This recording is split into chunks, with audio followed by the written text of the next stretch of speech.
जया एकादशी व्रत कथा। दोस्तों, इस व्रत कथा को सुनने पढ़ने से ही पापों का नाश हो जाता है और मोक्ष की प्राप्ति होती है। जया एकादशी व्रत कथा, चलिए शुरू करते हैं। प्राचीन काल में नैमिषारण्य क्षेत्र में जब महर्षि व्यास ने सभी ऋषियों को धर्म का उपदेश दिया, तब महाराज युधिष्ठिर ने उनसे पूछा कि हे भगवान, माघ मास के शुक्ल पक्ष की एकादशी का क्या नाम है? कृपया उस व्रत की विधि और महात्म्य बताइए। तब श्री व्यास जी बोले कि हे राजन, यह एकादशी जया एकादशी के नाम से प्रसिद्ध है। यह एकादशी मनुष्य के सभी पापों को नष्ट करती है और उसे भूत प्रेत आदि योनि से मुक्त कराती है। चलिए कथा का प्रसंग देख लेते हैं। एक बार इंद्रलोक में देवगण नृत्य गान कर रहे थे। अप्सराएं सुंदर नृत्य कर रही थीं और गंधर्व गान कर रहे थे। उनमें से एक गंधर्व था माल्यवान और उसकी पत्नी अप्सरा थी पुष्पावती। नृत्य के दौरान दोनों ही एक दूसरे में इतने ही मोहित हो गए कि वे भगवान इंद्र की सभा में भी एक दूसरे को देखकर मुस्कुराने लगे। इंद्र ने यह देखकर क्रोधित होकर कहा, हे मूर्खों, तुमने मेरी सभा का अनादर किया है। जाओ, तुम दोनों भूत प्रेत योनि में जन्म लो। इंद्र के श्राप से दोनों ही पृथ्वी पर आकर भूत रूप में विचरने लगे। वे अत्यंत दुखी और कष्टों में जीवन बिताने लगे। न भोजन, न विश्राम, न सुख।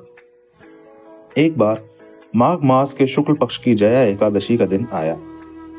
उस दिन संयोगवश दोनों भूत उपवास में रहे। उन्होंने न अन्न ग्रहण किया, न किसी को कष्ट दिया और न ही कोई पाप कर्म में लिप्त हुए।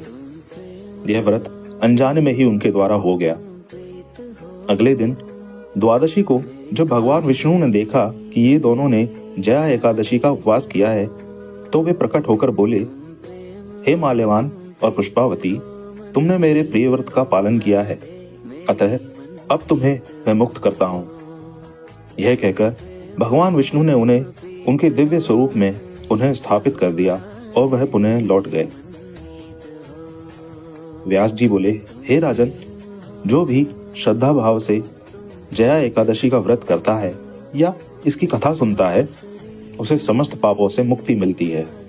यह व्रत भूत प्रेत पिशाच योनि से रक्षा करता है और अंत में मोक्ष को प्रदान करने वाला है।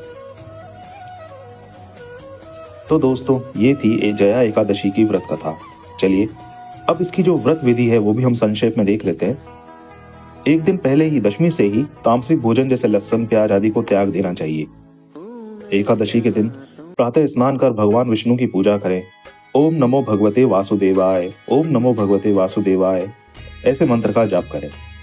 फलाहार करें या निर्जल व्रत रखें, जो भी आपकी शक्ति हो। रात में जागरण करें और हरि नाम का कीर्तन करें।